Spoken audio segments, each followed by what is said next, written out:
और ऑक्सीजन की अधिकता इस धरती पर ज़्यादा करने के लिए की तैयारियां मानते हैं। उपचुनाव भी है झुंझुनू सीट पे।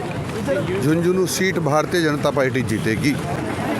वृक्षारोपण हो रहा है, शहीदों का सम्मान हो रहा है, कई कार्यक्रम आज पूरे ज़िले में अलग अलग। शिक्षकों के साथ भी वार्ता है, तो झुंझुनू में उनका आना हमारे लिए सौभाग्य की बात है। झुंझुनू जिला शिक्षित लोगों का जिला है। हम आपको बता दें कि शिक्षा के क्षेत्र में जो विशेष योगदान रहा है, यहाँ के समाज सेवी शिवकर्ण जानू जी का भी अच्छा सपोर्ट रहा है। एक सरल स्वभाव के हैं, समाज सेवी हैं। उस स्कूल शिक्षा परिवार में निश्चित रूप से उन्होंने स्वेटर डोनेट करते हैं, वाटर कूलर कई जैसी स्कूलों में बीजेपी डेफिनेटली जीतेगी। क्या कारण है सर? कारण ये है कि दोनों जगह सरकार है और सबको अपने काम चाहिए होते हैं, सबको सरकार। जिले में सबसे ज़्यादा शिक्षक हैं और हमारे माननीय शिक्षा मंत्री जी मदन जी दिलावर हमारी इस वीर धरा पे आए। राजस्थान के शिक्षा मंत्री एवं पंचायती राज मंत्री मदन दिलावर जी आज झुंझुनू की पावन धरा पर पधारेंगे। हम लोगों से और तमाम अधिकारियों से बातचीत कराने की कोशिश करते हैं कि झुंझुनू की शिक्षा के अंदर कैसी स्थिति है और कैसी क्या आज शिक्षा मंत्री मदन दिलावर जी पधारे हैं तो कैसी क्या तैयारियां रहेगी। हमारे साथ प्रदेश महामंत्री संतोष जी अहलावत हैं। संतोष जी, क्या कहेंगे? शिक्षा मंत्री आ रहे हैं आज झुंझुनू। शिक्षा मंत्री जी के झुंझुनू जिले में विभिन्न कार्यक्रम हैं, कई सामाजिक संगठन उनका स्वागत कर रहे हैं और प्रेस के साथ वार्ता भी उनकी है, शिक्षकों के साथ भी वार्ता है। तो झुंझुनू में उनका आना हमारे लिए सौभाग्य की बात है। झुंझुनू जिला शिक्षित लोगों का जिला है। यहाँ बड़ी संख्या में हमारे टीचर्स यहाँ हैं ही हैं, बाहर भी राजस्थान भर में आप कहीं जाओगे हमारा शिक्षक भाई या बहन अच्छा काम करता हुआ आपको मिल जाएगा। तो ऐसे ज़िले में इस समय आना उनका बहुत हमारे लिए सौभाग्य की बात है। कई जगह वो पौधरोपण भी करेंगे। और कोई एजुकेशन का बैकफुट मुद्दा हो, एजुकेशन कैसी क्या है वो भी हम उनसे चर्चा करेंगे। जो डिमांड ज़िले की होगी एजुकेशन के सेक्टर की, वो भी बात उनसे करेंगे। और उपचुनाव को लेकर भी चर्चा होगी। ओबियसली जब हमारे यहाँ के वरिष्ठ लोग आएंगे, भाजपा के नेता आएंगे, हमारे मंत्री आएंगे हमारे, तो निश्चित तौर पे कार्यकर्ताओं में उत्साह का संचार तो होगा ही। लोकसभा चुनाव में हारी है कांग्रेस, बीजेपी जीत सकती है? बीजेपी डेफिनेटली जीतेगी। क्या कारण है सर? कारण ये है कि दोनों जगह सरकार है और सबको अपने काम चाहिए होते हैं, सबको सरकार का बेनिफिट लेना चाहिए एक्चुअली। तो ये बात तो सब समझते हैं पक्की निश्चित तौर पे। संतोष जी की क्या जिम्मेदारी जो पार्टी से मिलेगी या प्रत्याशी बना दिया जाता है तो कैसे क्या तैयार तो हैं? मैं यहाँ की प्रत्याशी नहीं हूँ, ना मुझे कोई प्रत्याशी यहाँ का बनाएगा, ना ये मेरी विधानसभा है। मेरा जिला है, मेरा जिला संगठन का है।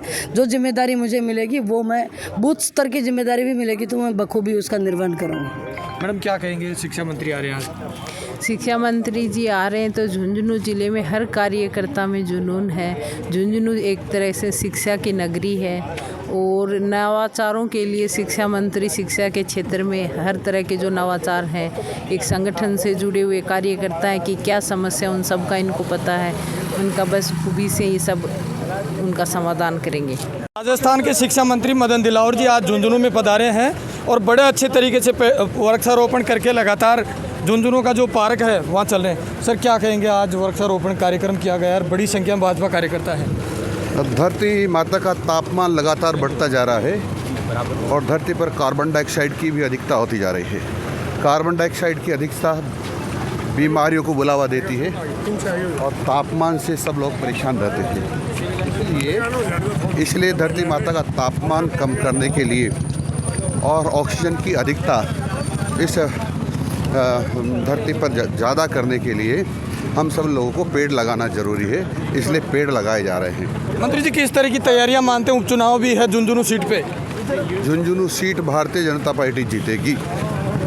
क्या लगता है कब तक अब चुनावी माहौल बच चुका, कब तक प्रत्याशी घोषित हो जाएंगे? सही समय पर। ये शिक्षा मंत्री मदन दिलावर जी थे। अच्छी तरीके से वृक्षारोपण किया जा रहा है। भाजपा के तमाम कार्यकर्ता लगातार चल रहे हैं। हमारे साथ लोकसभा प्रत्याशी शिवकर्ण जी चौधरी हैं। सर, क्या कहेंगे? शिक्षा मंत्री आ रहे हैं आज। शिक्षा मंत्री आए हैं आज झुंझुनू के दौरे पर। वृक्षारोपण हो रहा है, शहीदों का सम्मान हो रहा है, कई कार्यक्रम आज पूरे ज़िले में अलग अलग जगह पे हैं। कहीं समाज के द्वारा सम्मान है। अभी अम्बेडकर पार्क में आज पौधारोपण का कार्यक्रम है। बगड़ में वो एक कार्यक्रम है, सुबह प्रातः नवलगढ़ में एक कार्यक्रम हो चुका है। आज सुपकर्ण जी, कैसी स्थिति मानते हैं शिक्षा में झुंझुनू पूरे ज़िले की? अभी सरकार का गठन हुआ है, धीरे धीरे नवाचार होंगे, धीरे धीरे बदलाव होंगे। आपको देखने को मिलेगा कि 5 साल में जो कांग्रेस की सरकार में बंटाधार हुआ उसको ठीक होने का काम होगा।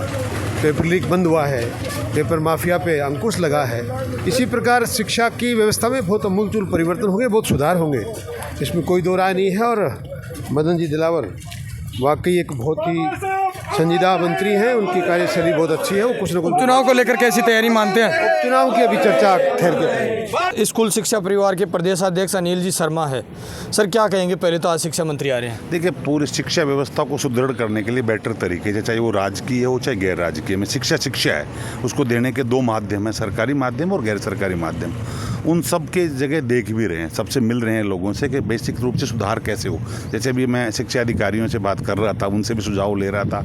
इधर प्राइवेट वालों की भी आज बगड़ में मीटिंग है, सबसे सुझाव ले रहे हैं। एक काम तो है ये। दूसरा, वृक्षारोपण को लेकर का अभियान चला रखा है शिक्षा विभाग ने हमने, कि प्रत्येक बच्चा अपने परिवार के सदस्यों के बराबर वृक्ष लगाए, ताकि कम से कम धरती माता को तापमान से बचाया जा सके, जो तापमान बढ़ रहा है उसी को लेकर चल रहा है। अनिल जी, कैसी व्यवस्थाएं देख रहे हैं आप? स्कूल को ग्राउंड से देखा है आपने, प्राइवेट स्कूलों को मुख्य रूप से आपने देखा, क्या असुविधाएं लग रही हैं शिक्षा के क्षेत्र में? बेसिकली क्या है कि प्राइवेट स्कूलों को लोगों ने अभी दूसरी नज़र से देखा, सौतेले बेटे के रूप में देखा। जितने भी शिक्षा मंत्री आए उन्होंने पहली बार ये शिक्षा मंत्री जब इनके सामने बातें रखी गई तो उन्होंने उसको दूसरा बेटा नहीं मानकर एक ही बाप के 2 बेटों के रूप में देखा गया। और जब एक पिता के रूप में बेटे को 2 बेटों को देखता तो फिर वो भेद की नज़र से नहीं देखता।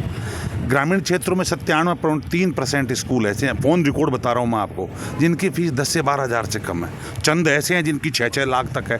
तो इस 6 लाख वाले को 10-12 हज़ार वाले को डिफरेंस कर रहे हैं हम। तो इसका वर्गीकरण कराया है 4 भागों में कि आप अलग बड़े को अलग रखो, छोटों को अलग रखो। जो शिक्षा को शिक्षा मानकर चल रहा है उसको तो देंगे बढ़ावा, और जो शिक्षा को व्यापार मान के चल रहा है उसको देंगे घटावा, उसके खिलाफ कार्रवाई करेंगे।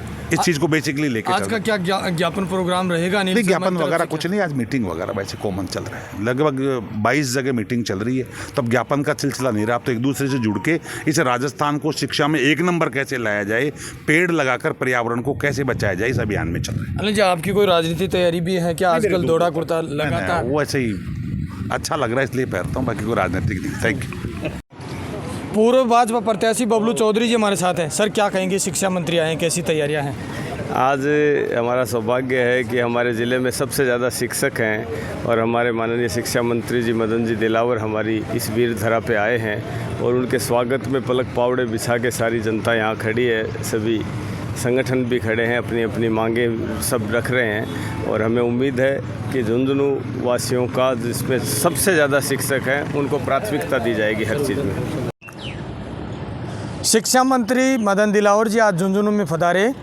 हमने शिक्षा मंत्री, पूर्व सांसद संतोष अहलावत जी से, तमाम भारतीय जनता पार्टी के प्रतिनिधि और तमाम जितने भी प्रतिनिधि यहाँ से होते हैं उनसे हमने बातचीत करने की कोशिश करी। हम आपको बता दें कि झुंझुनू शिक्षा के क्षेत्र में भी लगातार अव्वल रहा है। अच्छी शिक्षा है, टीचर्स की संख्या झुंझुनू में ज़्यादा है, तमाम शिक्षकगण भी झुंझुनू में पाए जाते हैं और सैनिक भी झुंझुनू में पाए जाते हैं। तो हमने लगातार चर्चा करी कि शिक्षा का स्तर कैसा है। तो शिक्षा मंत्री जी ने बताया कि अच्छा फीडबैक है और तमाम यहाँ से संतोष जी अहलावत जो प्रदेश महामंत्री भी हैं उनसे भी हमने बातचीत करी। हम आपको बता दें कि शिक्षा के क्षेत्र में जो विशेष योगदान रहा है, यहाँ के समाज सेवी शिवकर्ण जानू जी का भी अच्छा सपोर्ट रहा है। एक सरल स्वभाव के हैं, समाज सेवी हैं, उस स्कूल शिक्षा परिवार में निश्चित रूप से उन्होंने स्वेटर डोनेट करते हैं, वाटर कूलर कई जैसी स्कूलों में लगाए हैं। तो निश्चित रूप से अब उपचुनाव की जनता चर्चा कर रही है। तो मैं तमाम जितने भी नेताओं से बातचीत किया तो तमाम नेताओं से के साथ साथ मैंने बातचीत करने की कोशिश की कि उपचुनाव का क्या रहेगा। तो भारतीय जनता पार्टी के तमाम नेताओं ने कहा कि उपचुनाव को हम जीतने का कार्य करेंगे। तो अब यहाँ भारतीय जनता पार्टी किसको चुनाव लड़वाती है और किसको कैंडिडेट बनाती है, लेकिन लगातार जनता चर्चा कर रही है कि शिवकर्ण जानू को टिकट मिल सकता है। क्योंकि इसलिए टिकट मिल सकता है कि यहाँ गुटों के अंदर राजनीति होती है और गुटों से विदाउट अगर बात करें तो कोई फ्रेश चेहरा है तो शिवकर्ण जानू गीतांजलि ज्वेलर्स हैं, उनका नाम निश्चित रूप से चल रहा है। हमने लगातार आज मदन दिलावर जी आए, उनके कार्यक्रम को निश्चित रूप से कवर करने की कोशिश करी। आप मेरे साथ देख रहे हैं तेज मीडिया ग्रुप और मैं हूँ तेजपाल। जय हिंद, जय भारत।